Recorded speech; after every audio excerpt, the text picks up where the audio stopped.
தற்போது அதிமுக முழுக்க முழுக்க தினகரனின் கட்டுப்பாட்டுக்குள்ள கொண்டு வரப்பட்டிருக்கு.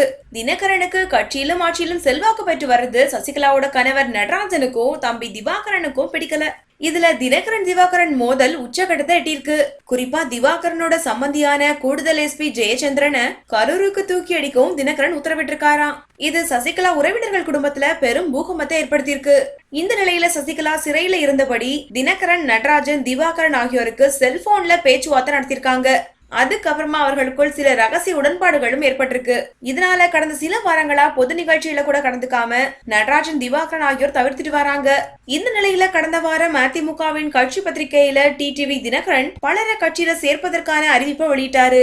ஜெயலலிதாவால நீக்கப்பட்ட பலரையும் தற்போது தினகரன் கட்சியில சேர்த்து வராரு. இது அதிமுகவினரிடையே பெரும் பரபரப்பையும் அதிர்ச்சியை ஏற்படுத்தியிருக்கு.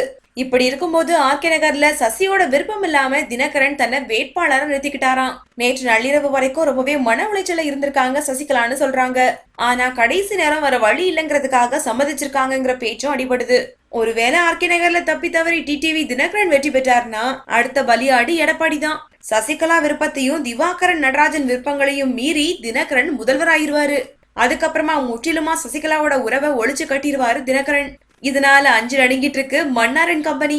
இந்த வீடியோ பிடிச்சிருந்தா லைக் பண்ணுங்க, வீடியோ பத்தின கமெண்ட்ஸ் போஸ்ட் பண்ணுங்க. மேலும் இது போன்ற தகவல் தெரிஞ்சுக்க எங்க சேனலை சப்ஸ்கிரைப் பண்ணுங்க. நன்றி.